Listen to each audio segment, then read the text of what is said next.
Ako may tanong ko. Ang tanong ko bakit hindi, ang tanong ko, nung nakipagtalik si Eve dun sa serpent, ba't hindi na lang pinatay agad ng Diyos si Eve? Alam mo, gusto ng Diyos maranasan ng tao ang bunga ng kanilang ginawa. Kasi kung hindi nila naramdaman ng bunga ng kanilang ginawa, wala lang. Kalang leksyon ng Diyos din yan. Ganun din sa anak natin. Hindi pwedeng pabayaan mo. Hindi sumunod, pinabayaan mo lang. Lalong magiging spoil ang bata. Kailangan, mapatikin mo na nung consequence ng kanyang ginawa. Okay? Sige, next. Tanong dyan. Pwede ka rin magtanong. Wala pang tanong. Okay. Brother Mark Menan, habang kailan? Yung sinabi doon sa Mateo, Sister Shirley, palalong-bulong mo. na Sige, go. yung isa gumigiling, sabi doon, yung isa maiwan. May isa kukunin, isa maiwan. Mateo 24:36. Okay. Hindi ka ba mga yan? Saan yan? Mateo, Two women shall be grinding at the mill, the one shall be taken and the other left. Then watch therefore, for you know not what the hour Lord that comes. But know this, that if the good man of the house had known in what shall take would come, he would have watched and would not have suffered his house to be broken up. okay. Sige, tanong. Ano yung application ko dito? The two women shall be grinding. Okay, ito yung ebidensya natin na press rib. Alam niyo yung press rib, di ba? Press rib. Okay. Nagkakape So, po. kita friend, di ba? Pre, mean post. Ano yung ebidensya ng pre? Yung two-man ba? Two-man. Grinding. Yung grinding, two-man yan, hindi two-man. Two women. Grinding. Two-man. Dalawang babaeng nagtitigiling sa isang So, gilingan. ibig sabihin, ano yan? Bakit? Paano naging ebidensya? Yung two-man, two-woman, driving, one is taken, the other left. Paano yan naging ebidensya ng press-rib? Kasi, what? Kasi, pag revelation na, hindi ka makakagiling ng maayos. Kapigati Hindi ka anak ko. feel sasaka. Meron pang dalawang natutulog di ba? Sleeping. One taken, the other left. Makakatulog ka ba na mahimbing? Kunwari, sa turo ng post-rib yung ayaw dito, di ba? Ay, kinuha yan sa Dreadful Day. Ang dulo ng Revelation, Dreadful Day. Ang dulo ng Revelation, Dreadful Day. Okay, di ba? Ang dulo ng Revelation, Dreadful Day. Hindi ito kunwari ang post-rib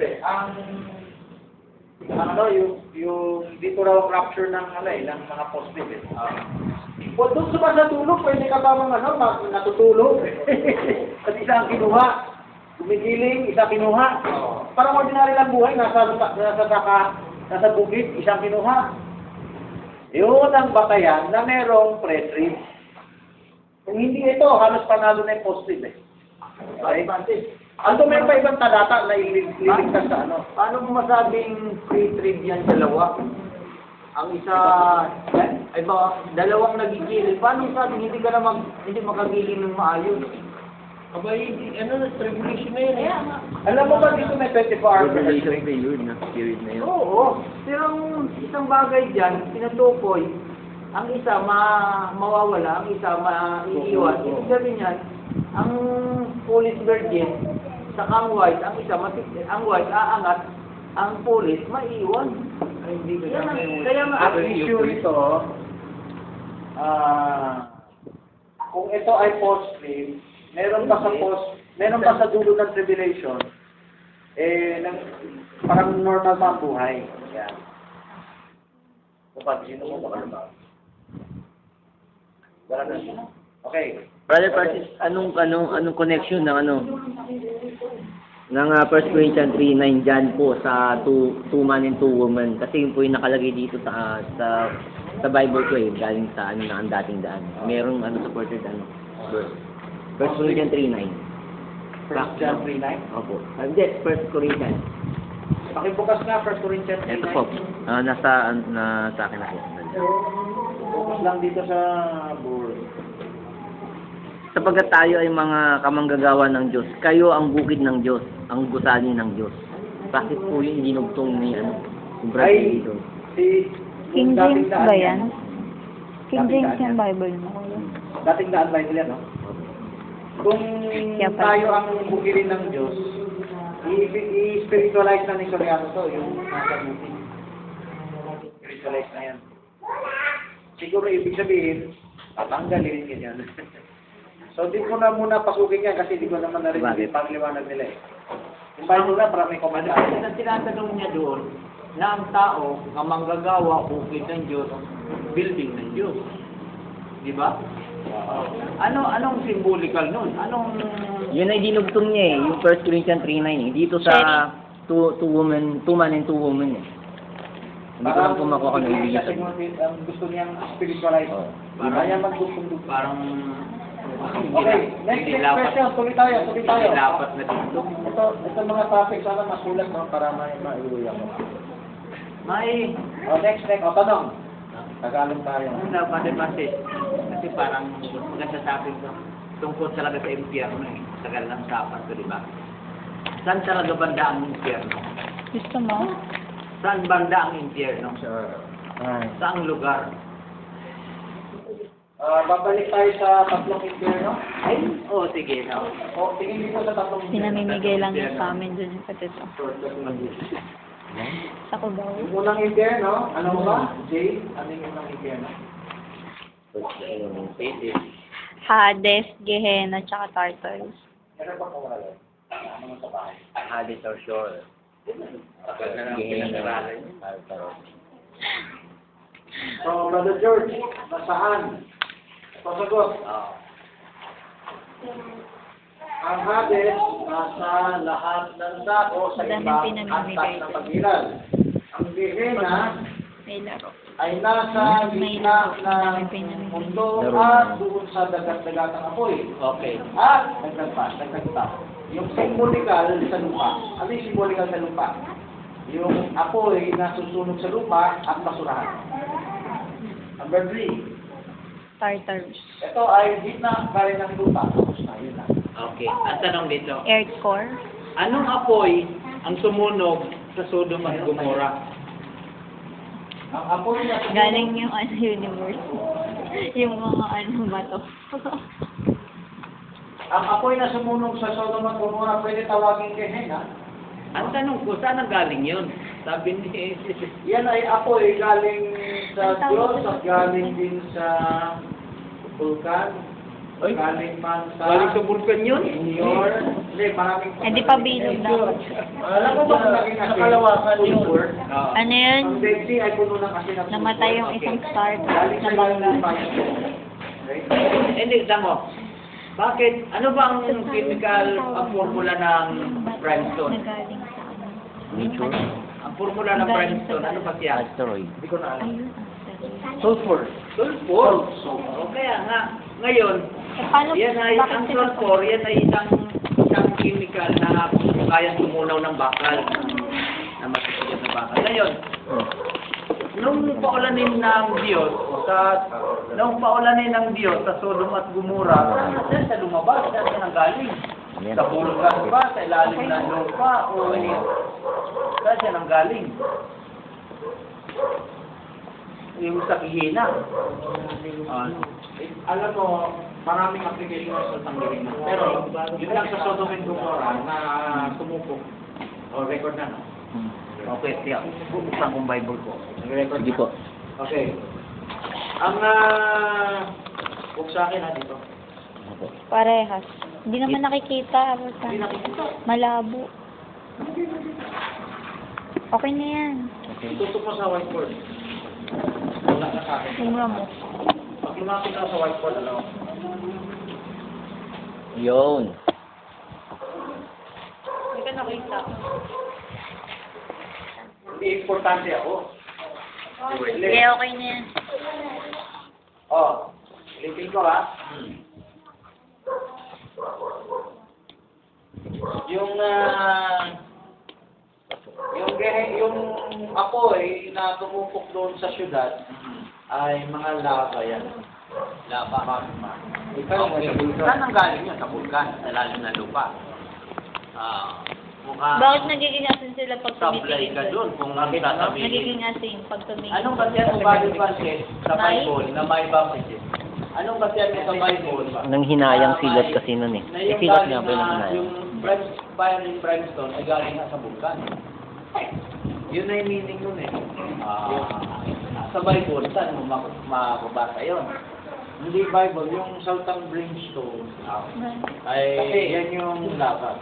Ang likong fire, kung yung Hades at Gehenna, Tartarot, yan play saan ilalagay dyan yung mga taong makasalanan? Okay. Oo. So, sundan nyo ha. Ang makasalanan, nasa lupa pa lang, may Hades dimension na sila. Anong kalagayan nila? Buhay pa sila.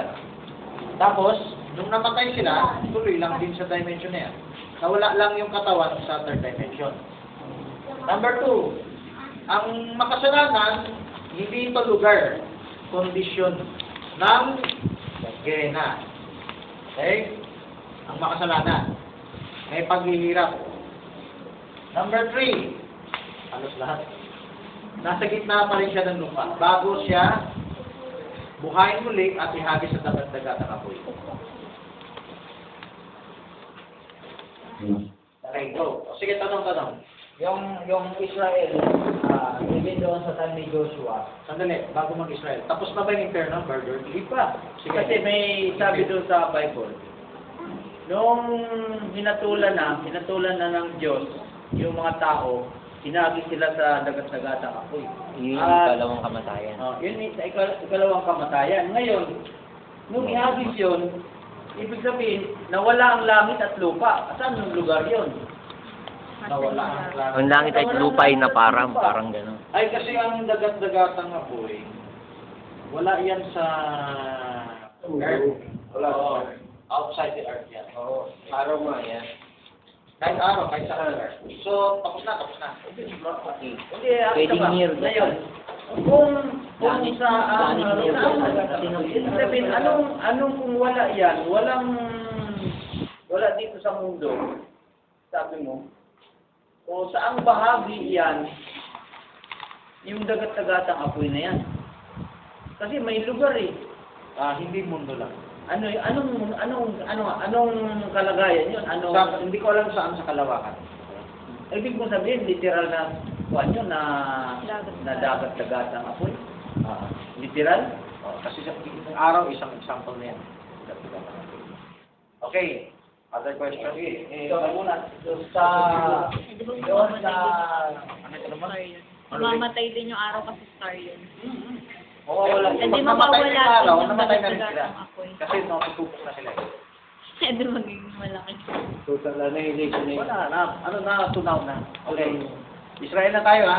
Okay. yung Okay, mas sa sa papel. bawat laban ba Sister J, ng pakita ko ng ng mga mandirigma sa panahon ng Israel, no? Sister J, mag-copy. Wala ko mo. Yung mga hari at saka yung Okay, mga handwriting mo. Okay. kings of Israel. Kagaya ni Yan mo sa David, papel. yung tagumpay ba nila ay sa pamamagitan ng awit? Turo mo na lang ano yung sulat ha. Halimbawa, basahin ko yung Joshua chapter 5.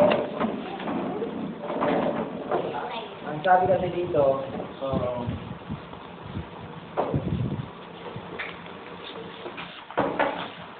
kung pwede ba mangyari ito ngayon, Meron nga ako doon. ay wala. ganito, Brother Menan. Ay, Mandela.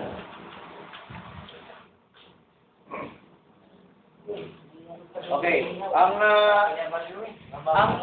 Ang Israel, hindi lang Israel ito.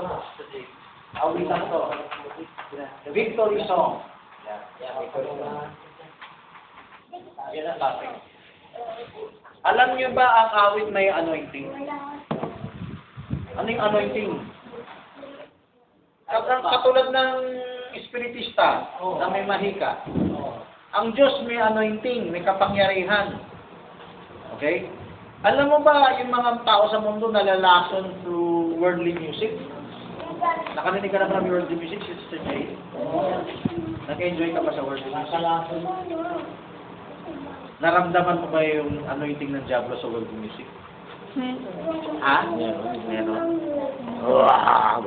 Nandun sa worldly music yung nangyari sa original sin. At sa yung iba pang mga ano. So, punta tayo sa kay Bar Magellan. Bakit may victory song ang Israel? Mananalo ka kung umawit ka at yung anointing ng awit na yan, lumayas ang demonyo. Kaya nga, Sister J, mahalaga na may kantahan kayo gabi-gabi. Okay? Brother Fernand, meron na yata. Brother George, mahalaga magkantahan kayo gabi-gabi. Brother Mio, sayang, musician pa naman ang anak mo. Utos lang yun. Okay? At tampat. Brother Magellan, may kantahan kayo gabi-gabi, di ba? Radyo lang. Hindi kailangan kumanta. Hindi lang pinatugtog. Tagapakinig lang yun eh. Lumabas sa bibig ng anak nyo. Kahit radyo, sumabay sa kanta. Ako, mga Ito ba yung kantahan? Plato sa bahay. Meron ka lang. Ha? Kakanta pa rin. Banta ka o hindi? Kayo hindi. Yung baby namin, malakas yung nakainting. Kaya kumakanta ka na inutuan. So, ang pinag-usapan natin kanta si Christian, ha, Brother Magellan. Hindi ko na pinag-usapan yung worldly. Okay? Pati yung radyo namin, ang lakas na nanointing. Kaya nga. Banal na yung mga plato namin. Ano na? Banal na yung mga plato namin sa bahay. Banal? Banal na raw po yung mga plato nila sa bahay nila. Sa tuwing nagbuhugas sila ng pinggan, nagkamakanta sila ng mga awiting para sa Diyos. Talaga ba? Totoo yan. Ako, Pati yung kutsara nila, banal na Bawal pumunta ng word sa Pasalamat ka sa magulang mo. Kung kumanta ka ng wordly, pasasapian ka ng demonyo. Totoo po yun. Hindi mo hanta, nasapian ka. Wordly ka na sa Kasi trabaho. alam nilang sapi, bumubulambing. Hindi nila alam mayroong pang ibang Eh, sapi. ang sapi, merong hindi mukhang matino. Pero, iba yung tumatakbo sa isip. Iba yung damdamin. Totoo po yun. Yan yung sapi na, isa pa nga, religious na sapi na Diablo, hindi halata eh, kasi Nicolaita. Oo. Masyadong madaya yung sapi. Alam mo lang sapi yung halata ng malatado. Ang ganun. Pero yung mukhang matino, hindi mo alam ang sapi. Paano palalayasin? Kailan pa natin palayasin yan? Sabi ng bayan. So, Brother Magellan, ang Israel ay halimbawa yung victory song nila para sa pamilya natin. Yan ang next step sa prime time activity. Sister Shirley, gabi-gabi ba ang kantahan nyo o minsan hindi na kayo kumakanta? So, tulungan mo sila, Sister Jaya. Napaalalahanan, record mo. Record mo rin sila. Kaya gabi-gabi ba kayo kumakanta, Sister Jaya? Hindi ako nakakatingin sa bahay. Minsan lang. Hindi, nung wala pa. Nung nagkatrabaho pa. Ngayon. Ay, Dati. dati. Hindi rin tuloy-tuloy. Yung kanta hindi tuloy-tuloy. Oh, so, at Pag least, nagpapaka- ipaalala mo kay Janelle, kay Mama. No? Kung ayaw makinig ni Mama, sumbong mo kay Papa. Di ba? So, Brother Magellan, ang victory song, hindi nila napapansin malaga. By the way, gusto ko samantalahin ito para ikwento yung mahilig sa kanta. Sinong grupo ng churches ang mahilig sa kanta? Sister Jaya mo na. Baptist. Baptist daw.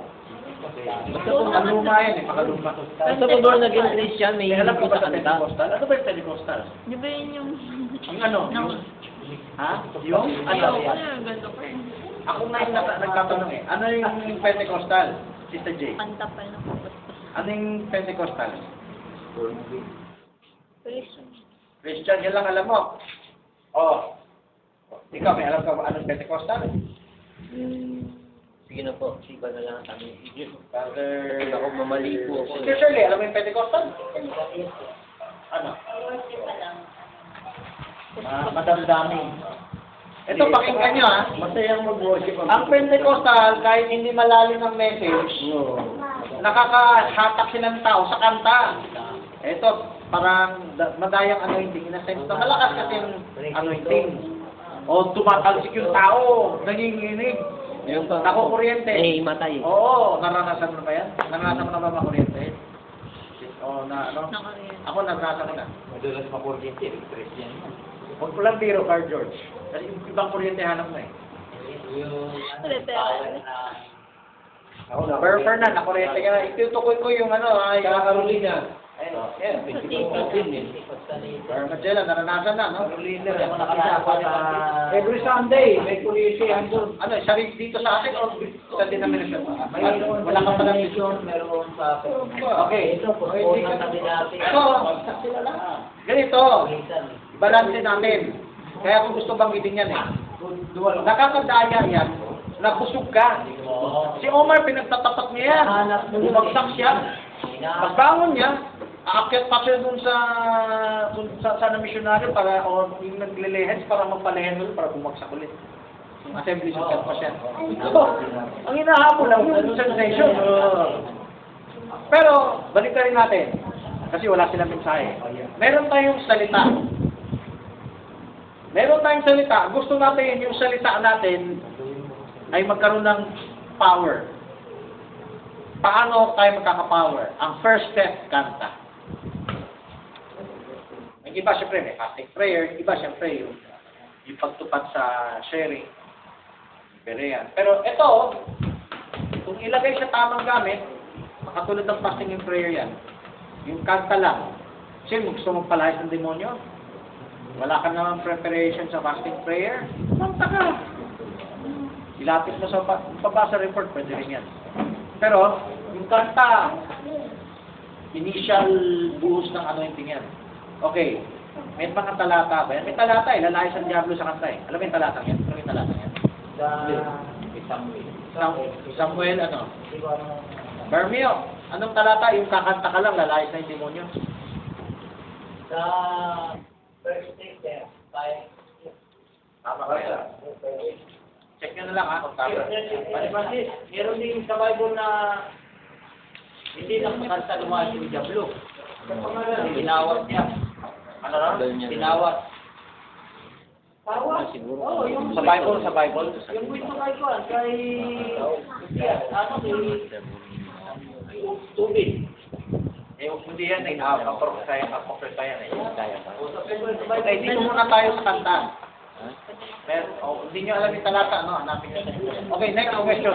Next na tayo. Next question. Uy, marirecord yan, marirecord. Okay, kailangan related yung mga usapan. yung ano, yung utos na nangyayari. Kasi nyo kung related ng first Peter 5. Related yung sa pagsigaw, yung shouting na for victory. Sa utos ng angel kay Joshua na umikot sila 7 times na mayroon din blowing the trumpet. Ano yung significance niya doon sa... Pwede bang maganap yan sa panahon natin ngayon na blowing the trumpet lang, pwede bumagsak yung isang ano? So, at sigaw, tinig ng sigaw. Brother Magellan, musukan niyo yung camera dito ah. Dito sa taas. Pwede mo gumanin yan. Nga po. Hindi, ang ganyan niya. Okay. Sundan niyo to. 7 church ages. Isa sa mga creation.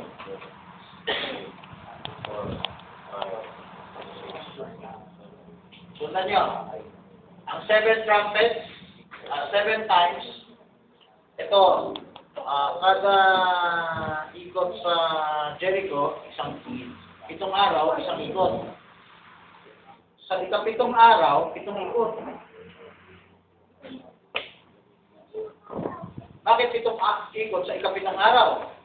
Sipot larawan sa Laodicea age, lahat ng anointing ng nakalipas may ipon sa huling araw. At yung anointing revelation sa huling araw ay 7-fold. Yung revelation tinanggap natin sa huling araw, 7-fold. Oo, At yung 18. Kaya, kasi baka sabihin, ang propeta, Inipon niya lahat ng mga anointing na yan. Kaya nakita ang 7 anghel. Pero hindi pa 7 anghel nagtrumpeta. Ano yan parallel yan uncertain sound. Dito sa Revelation period, certain sound na. 7 trumpeta, nag-ihip. Ibig sabihin, sa panahon ni Barbanam, nakita ang 7 anghel, pero isang anghel ang nag-anoint sa kanya. Pero, yung mensahe niya, 7-fold. Okay? Pagdating ng tribulation period, yung 7-fold na yan, 7 trumpets sabay-sabay mag-ihip. Hindi katulad sa time ni Barbanam, isang anghel lang yun talaga. Nagre-represent lang yung 7, ibang 6. Parang naipon lang sa kanya. Kaya nakita ni Barbanam, parang stout, labas yung dibdib, yung parang, yung malapad yung dibdib, yung stout yung yung ikapito. Yun yung tinatawag na Kaya stout, naipon sa kanyang 6. Kasama ang ikapito. So yung ikapitong selyo, parang nandun din yung 6 na selyo at ikapitong selyo. So, ikapitong selyo, parang nandun din ang 7 selyo. So, yung ikapitong mensahe ng kapanahunan, nandun ang 7 mensahe rin. Pitong anointing, 7 trumpeta. Sa Jericho, 7 ikot bago sila umihip. 7 anointing. Ano ba yung circle? Pinagtrabahuman. Okay, 7-fold din yung yung tiyaga, hirap yung daya ngayon. Naigting lahat ngayon. Kung 7 means perfection, umabot na sa pinaka sagat na anointing ng Diablo ang dahil sa rin at yung mensahe. Nandito na yung sagat sa panahon natin. Lukewarmness, daya ng sapi. Ng daya. Okay, ano pa yung tanong? Under number 4 pa rin yan. Dagdag mo sa Huwagkahin mo yung drawing din. Sige. Langat. George. Sir George. Dahil ko tayo, nalilimutan ko lang. Sulat. Ano malaki ang papel? Hey, Bernard. Sister Shirley. Noah. Pero kasi yung nangyayari sa mundo natin din sino daw yung naghari? Ano daw yung Nakasulat sa Biblia ang naghari sa mundong ito ay Diablo. Ang ama na sanlibutan. Tayo ay parang banyaga sa mundong ito. Manlalakbay. Kaya huwag masyadong enjoy sa mundong ito. Sanggero. Tayo dayo. Hindi kalooban ng Diyos na itong mundong ito ay yan ang prioridad mo. Ang prioridad mo siya. Kasi isang araw bubuhayin ka niya, doon mo malalasap ng walang Diablo yung mundo. Ngayon pag nag-enjoy ka sa mundo, ay may tanong ako, enjoy mo Diablo. Ay kasi tungkol sa timlok. Si Shirley, ang tanong ni Shirley yung mundo, no? Ay di, Diablo. Mundo ng Diablo.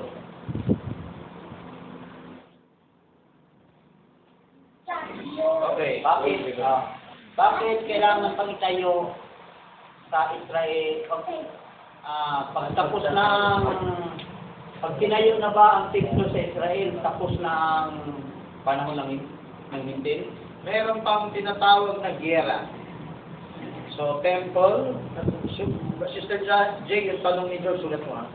Pag natayo ba yung templo, tapos na ba ang Hintil? Kapag ang Hintil. Siguro tinutukoy mo, Gentile bride yun. Ang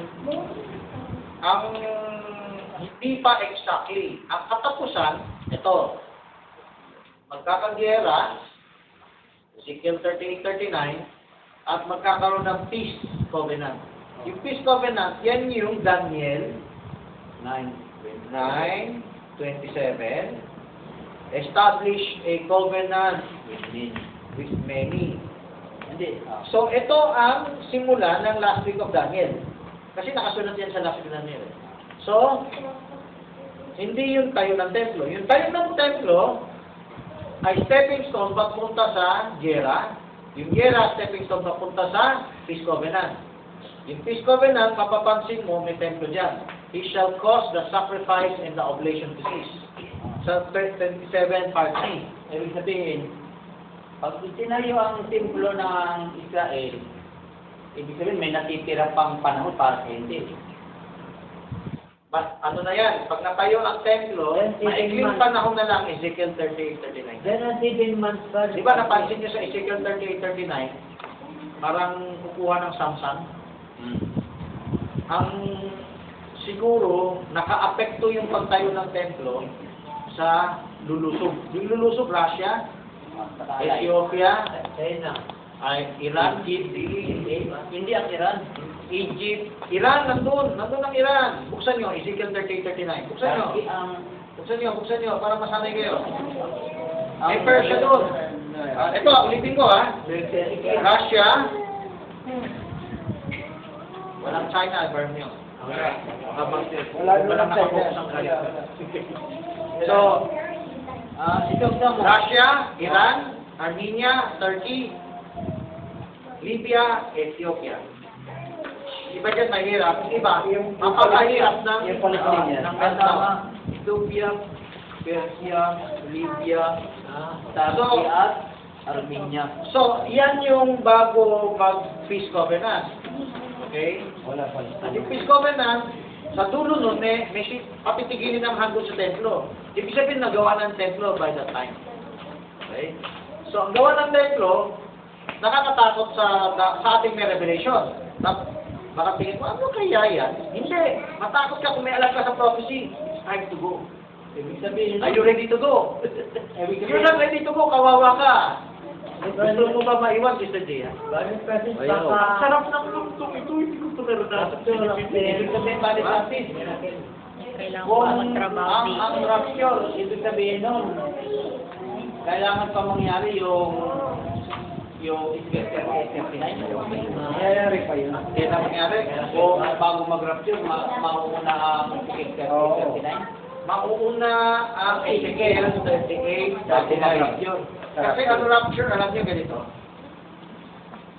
Ang rapture, ito sa akin di ba meron tayong tinatawag na rapture in faith?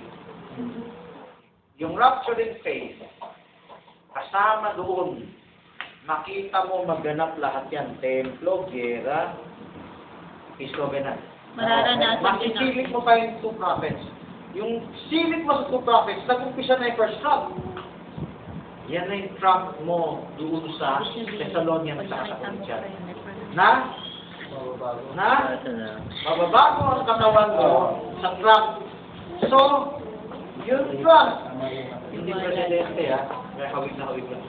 Yung trumpet na magpapabago ng katawan mo, yung trump ng revelation yan, yung bungad na bungad yan, ibig sabihin masisilip mo into prophet ministry. Kung hindi ka ninenervyos, talagang foolish ka.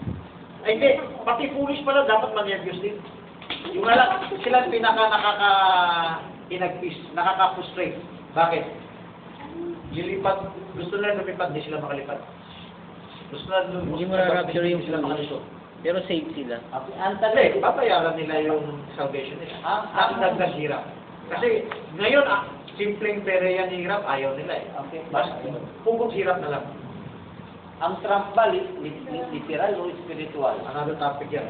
Ang sinasabi ko ng Trump dyan, yung nandun sa Bible, na Revelation Trump, The last Trump siya. merong last Trump sa Corinthians 15, may Trump sa Thessalonians. Hindi ko pa tinatalakay yan, ha? Ang tinatalakay ko lang, Siyempre, ebidensya na sumilip pa ang Christ doon sa two prophets. Ano may silip? Pwedeng glorified body ka, pero nakikita mo. O kaya, mapunta ka na sa glorified body. Ano yung papunta? Hindi ka pa glorified, nakikita mo nangyari. Pag nakita mo nangyari, that should change you. Pag hindi yan nag-change sa'yo, iyak ka. Anong swerte ka? Nakikita mo tribulation. Eh, para sa'yo, swerte. Kailangan, ang maswerte, nakita na ngayon. Ako, no? Ang mapalad, huwag na tawag yung mapalad. Kung tawag yung mapalad, di maswerte. Ang mapalad, nahulog. Ay, sinasalapan ko. Ay, buti tinapakan ako. Okay, nare-record ka. Okay, tuloy tayo. Sige po. Huwag natin tawagin maswerte, tawagin ng Wala po kasing term na maswerte sa Bible, hindi mapalad. Yung mapalad, makita mo ngayon. Huwag pa na hintayin makita mo sa mata mo. Makita mo sa pangitain, sa pahayag. Kasi pag nauna sa'yo yan, yun ang magbibigay sa'yo ng rapturing faith. Ayan na. Di ba, mayroong basketball, ayan na. Karera, ayan na. Kaya yung magkikislabing sila dun sa mga matini. Ay, Kita mo na yung langit, may kumikita na sumasalapan. pero anong yan na sa atin? Yung nagaganap sa world events. Pag nakita mo yan ang rapturing faith mo, yan yung pahayag ko. Siyempre, sa iba maring hindi ganun. Para sa akin, naniwala ako, ang believer, pag nakikita nagaganap ang prophecy, Ang ganda ng hindi may nararamdaman siyang hindi siya matatahimik, hindi siya makatulog. Parang talo mo pa yung natalo ng loto. Talo pa yung pakiramdam nila. Hindi nila Talo mo pa yung nanalo si Gera o nanalo ang basketball team mo o umasa ka sa board exam. Ang unbeliever, hindi magtataka kung mangyari ang mga ganyan. Alam lang nila kung ano lang yan, mga calamity lang yan. So, yan, sa ibang tao yan. Okay, sinagot ko lang yan. But Francis, ang kuha ko doon, malinaw na sagot mo. Ang trump na sinasabi mo yun, yung trumpet na 7 trumpet. Literal ba na trumpet yan o talagang symbolical? Ano po ba yung qualification? Lakas mo para marin. Ano po yung qualification para ma-rapture siya? Balik. Ito. Ang rapture mo ay may rapturing faith. Ang rapturing faith mo, hindi ka baguhang Berean. May panahon na nakapag extra oil ka. Nakabili ka ng extra oil. Alam mo, ang extra oil hindi nabibili overnight. Gusto ng Police Virgin overnight eh. Bihingi, bigay. Wala, hindi pinagtatabawhan. Ang langis dyan, kailangan pigain. So, ganito, yung rapture qualification mo starts right now. Okay? Sa last moment. Wala nang last moment. Last moment, iwan ka. Starts right now. Parang yung mga marunong, maghanda tayo kasi hindi pwedeng last moment sa lang ihanda. May ibang tao, pag may biyahe, alam nila mag-a-advance handa yan eh. Awit din yung thief na good man of the house. Aabang yan, kung alam niya, or what, kung hindi niya alam, parang malapit na. Hindi yan on the last moment. Sige, next. Kailangan po ba malaman lahat ng revelation? Hindi lahat revelation. Alam mo yung rapturing faith? Hindi mo abot lahat ng revelation, pero nagkaroon ka ng panahon para umabante. Dato kasi, hindi mo abot lahat, pero meron kang inabante na may rapturing faith ka. Yung rapturing faith mo na tawagin mo ng pagkaberean, no? Yung rapturing faith mo pagkaberean, gumana. Kasi pwede mo sabihin berean na sandali lang naging berean. Ang pinatutuko ko, dumaan ka sa hirap, dumaan ka sa overcomer. Ang overcomer sa pagkaberean, yung matetest yung faith mo. Matetest ang faith mo, tutuloy ko ba to? O bibitaw ako? Minsan, makasunod mo na tayo, di ba? So, ang matetest ang faith mo, sige, sulong. Saka mo maramdaman ng ginhawa. Lalaro pa, pagkasunod. Ay lang mo, bitawan ko muna yung kotse. Hindi, ang pahinga mo, huwag ka bibitaw. Isang araw, daliri na lang tulak. O, nakaka-relax na. Hindi naman. Kahit tingting na lang yung patulak, di ba? Kung malikod ka rin po, tinutulak mo, di ilangan kang paatras. Kahit tingting, pwede, di ba? Relax na relax yan, di ba? Kahit sinulid na lang. So, ang gusto sabihin, mag-overcome ka. Nasubukan mo. Pag nag-overcome ka, hindi overnight yan. So, yan ang qualified. By the way, hindi ko tinutukoy kaligtasan. Ang tinutukoy ko, yung qualified sa rapture. Kasi yung qualified sa rapture ngayon, talagang nagsusunog ng kilay. May tanong po ako. Roy. Ngayon ko na may tatanong mo. Bali, tanong Tanong ko mo na po to, yun. Yung tanong ko po doon sa ano pong ibig sabihin doon sa mga panaginip. Parang ganun, ito po, una kong tanong po, yung nangyari na ba sa inyo yung halimbawa, parang nangyari na to naulit na to Deja vu. O yun po, bukod po doon. Tapos yung madalas sa panaginip mo nung bata ka, ngayon mo na siya napuntahan. Ano yung tanong mo? Meron bang ganun? O ano pong ibig sabihin nun? Eh noon mo pa panaginip yun, tapos... Sa coach ko na shortcut. Siguro number 7 yan, no? Parang tayo. Tapos yung nasa loob ka ng ng simbahan ng Catholic, tapos may marinig kang malaking dinig, tapos nabasag yung mga Kung kwento yung dreams, nasabihin ko lang general. Ito ay isang halimbawa ng maraming bagay yan, ha? Isa, ang logos ng Diyos, pero sa loob niyan, may mga bungang tulog na pwede ka lukuhin ng diablo. Okay? So, ibig sabihin yung dreams, huwag mong i-absolute. Ganon din ang pangitain. Minsan may mensahe, minsan hindi totoo mensahe. Minsan iba yung mensahe. So, kailangan, pag meron kang dreams, back to the Word ka. Kasi, yung Word, yun ang representation ng Logos of God. Pag nakita mo yung dreams, nag-line in line dun sa Word of God, parang prophecy ng prophet yan. Nag-inline sa Word of God. Kaya, yan ay sa Diyos. Ibig May sabihin, mensahe. Brother Franz, ibig sabihin nababasa rin ng Diablo yung utak ng tao. At, Yung iniisip ay may narinig, sandali, maganda yung tanong mo, ha? May turo ako nung ko pa narinig sa akin, pastor, na tinuturo yata ng denominasyon, na hindi raw mababasa ng Diablo ang utak ng tao. Ang isip ng tao. Ng tao. Pumapasok ba sa isip ng tao? Nalata, Birmingham. Hindi ba't ang isip po ng tao? So, ang ako, inaamin ko yung kakapusan ko kasi matagal ko nang narinig, hindi ko pa na-research, nasa Bible ba yan. So, ang masasabi ko, ganito. Kung sakaling totoo yan, Sister Jaya, mababasa pa rin sa kilos mo. Kunwari, hindi ako kasi magsalita. di ba yung psychology, hindi naman niya nababasa talaga totally kung anong iniisip. Pero Kumbaga nakikita nakikita niya manifestation. sa manifestation. So, mag-iingat ka pa rin. Ganun naman talaga. Okay, yun. doon sa tungkol sa sabi mo nababasa ng Diablo. Bakit sinabi ng Diyos yung kasalanan andyan lang nakakang? Pag sumunod mo, ano ba yung sabi, Genesis chapter, Wala na. yung sabi kay Cain, Wala na pa. ang kasalanan, andyan lang nakakang. Likuran.